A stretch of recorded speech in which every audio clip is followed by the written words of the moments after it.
Deepest secret of Bharat என்ற தமிழ் சேனலிலூടെ என்னுடன் பயணித்து கொண்டிருக்கும் அனைத்து அன்பர்களுக்கும் வணக்கம்.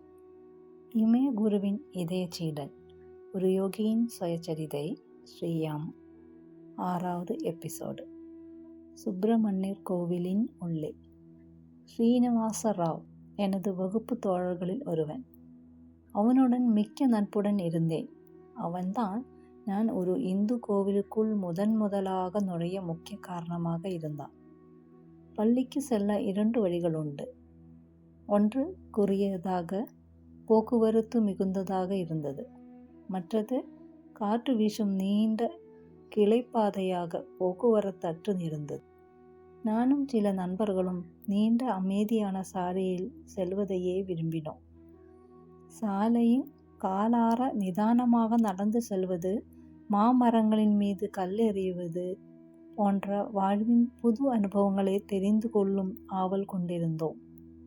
சாலையில் இருந்து ஒரு மேட்டில் ஏறி வலது பக்கம் திரும்பினால் சுப்பிரமணிய சாமி கோவில் ஒன்று தென்படும். ஒரு குன்றின் மீது கேரளா பாணியில் ஓடுகள் மேய்ந்த கூரையுடன் கட்டப்பட்டிருந்தது. கோவிலுக்கு அருகில் ஒரு பெரிய பச்சை நிற குளம் 4 பாகங்களிலும் கருங்கல் படிகள் வைத்து கட்டப்பட்டு இருந்தது. பக்தர்கள் குளத்தில் ஸ்நானம் செய்வார்கள். பண்டிகை தினங்களில் தெய்வ சிலைக்கும் ஸ்நானம் செய்விக்கப்பட்டது. சற்று தொலைவில் ஓடுகள் மேய்ந்த சிறிய வீடு இருந்தது. அதில் கோவில் அர்ச்சகர் குடும்பத்துடன் வசித்து வந்தார். ஸ்ரீனிவாசன் அர்ச்சகரின் மகன். தன் பெற்றோர் மற்றும் அழகான சகோதரியுடன் அந்த வீட்டில் வசித்து வந்தார். அர்ச்சகரான ராவ் கர்நாடகாவில் இருந்து வந்த துளு வம்ச பிராமணர். அவர்கள் பேசும் மொழிக்கு எழுத்து வடிவம் கிடையாது. அதனால் பொதுவாக கன்னடத்திலேயே எழுதுவார்கள். கேரளாவில் துளு பிராமணர்கள் போட்டீஸ் என்று அழைக்கப்படுவார்கள். அவர்கள் மிக நன்றாக சமைப்பார்கள். சைவ உணவு வீடுகளுக்கு போட்டி ஹோட்டல் என்றும் பெயர் உண்டு. ஒரு நாள் ஸ்ரீனிவாசும் ஞானும் பள்ளியிலிருந்து திரும்பி வந்து கொண்டிருந்தோம். அவன் என்னை தன் வீட்டிற்கு வந்து போகும்படி அழைத்தான். வந்தால் மயில்களை பார்க்கலாம் என்றான். மரத்தால் ஆன அவர்கள் வீட்டு மதிர்ச்சுவற்றில் உள்ளே மயில்கள் தெரிந்தன. உள்ளே சென்றேன். அவர்கள் தோற்றம் மிக அழகாக இருந்தது. குளம் பச்சை நிற நீருடன் பார்க்க அற்புதமாக இருந்தது. உண்மையாகவே அங்கே பல மயில்கள் தோகை அசைய நின்று இருந்தன. சில மயில்கள் மரங்களின் மேலே இருந்தன. சில மதில் சுவரோரம் நடைபயின்றபடி புல்லில் எதையோ பொறித்து கொண்டு இருந்தன.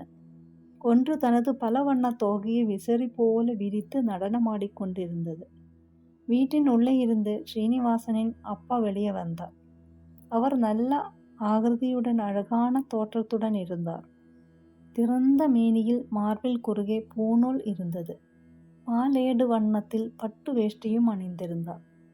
கருமையான நீல தலைமுடி பின்னால் மடித்து கட்டப்பட்டு கழுத்துக்கு கீழே தொங்கிக் கொண்டு இருந்தது.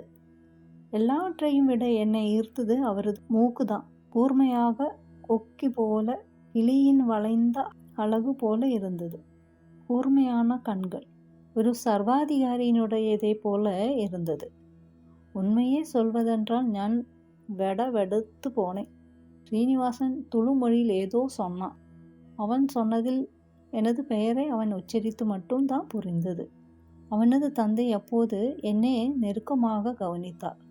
அவரது முகம் கண்டிப்புடன் இருந்தது. முஸ்லீம் என்று வினவினார்.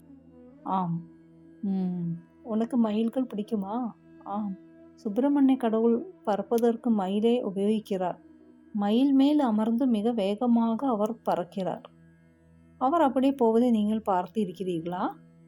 சற்று தயங்கி, பின் எல்லாரும் பார்க்க முடியாது, நல்லவர்களும் புனிதமானவர்களும் மட்டும்தான் பார்க்க முடியும். நாங்கள் அவரது உருவத்தை தான் கும்பிடுகிறோம் என்று பதிலளித்தார். நான் பார்க்க முடியுமா? இந்த முறை அவரது முகம் இறுகி போனது. மறுப்பாய் பதிலளிக்கப் போகிறாரோ என்னும் வியந்தேன். ஒரு நிமிடத்திற்கு பின்னர் பெருமூச்சு ஒன்றை வெளிப்படுத்தினார். சிரித்தபடி, எப்படியும் நான் அங்கேதான் போகிறேன், வா.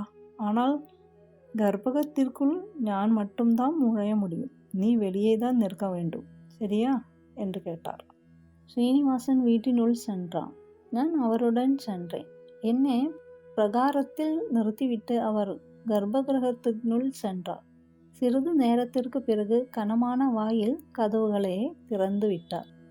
நான் நின்ற இடத்தில் இருந்து பார்த்தேன். உள்ளே ஒரு சிறு தெய்வ சிலையும் உடன் 2 சின்ன சிலைகளும் பக்கத்திற்கு ஒன்றாக இருந்தன. என் கண்கள் குறைந்த வெளிச்சத்திற்கு பழக்கமான பிறகு அழகான கன்னங்களுடன் இருந்த இளைய சுப்பிரமணியரை அவரது மயிலுடன் பார்த்தேன்.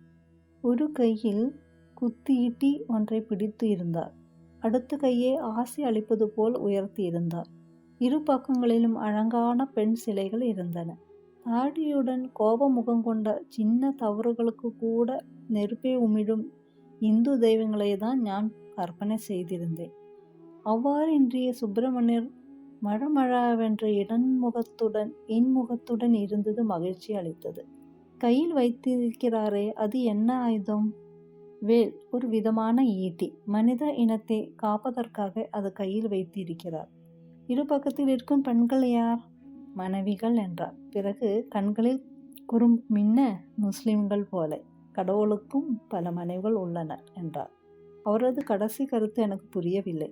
ஏனென்றால் முஸ்லிம்கள் ஒரு முறைக்கு மேல் கல்யாணம் செய்து கொள்வார்கள் என்பதே எனக்கு தெரியாது. மேலும் குழம்பாமல் அவர் கொடுத்த வாழைப்பழத்தை சாப்பிட்டேன். உபூதியே என்ன செய்வது என்று தெரியவில்லை. அதையும் நீ உண்ணலாம் என்றார். முஸ்லிம்கள் அதை முன் நெற்றியில் இட்டுக்கொள்ளக்கூடாது என்றும் கூறினார். அந்த புனித சாம்பலை வாயில் போட்டுக்கொண்டேன். வெளியே வரும்பொழுது ஸ்ரீனிவாசன் ஒரு டம்ளரில் காபி கொண்டு வந்தார். அன்னை உனக்காக செய்தது என்றான். குளத்தில் அருகே நின்று அந்த அருமையான தென் இந்தியா காஃபியை குடித்தேன். வீட்டிற்கு திரும்பினேன். நான் கோவிலில் இருந்து திரும்பி வருவதை பார்த்த எனது மற்றொரு நண்பர் சாந்தகுமார், நீ கோவிலுக்கு போனாயா என்ற ஆச்சரியத்துடன் கேட்டான். ஆம் என்றேன். ஸ்ரீனிவாசன் வீட்டிற்கு அழைத்தான். கோவிலுக்கு சென்று அந்த தெய்வத்தையும் பார்த்தேன். அன்று மாலை அம்மா கொடுத்த தோசைகளை சாப்பிட்டு கொண்டு இருந்த பொழுது, முஸ்லிம்களுக்கு நிறைய மனைவிகள் இருப்பார்களா என்று கேட்டேன். முஸ்லிம்கள் அப்படி செய்து கொள்ள அனுமதிக்கப்பட்டுகிறார்கள். ஆனால் நம் குடும்பத்தில் 3 தலைமுறைகளாக ஆண்கள் அனைவருக்கும் ஒரு மனைவிதான் என்றார் அம்மா. நான் சாப்பிட்டு கொண்டே 2 அம்மாக்கள் இருந்தால் எவ்வளோ குழப்பமாக இருந்திருக்கும் என யோசித்தேன். இத்துடன் 5வது எபிசோடு முடிவடைகிறது. மீண்டும் அடுத்த வாரம் பார்ப்போம். வணக்கம்.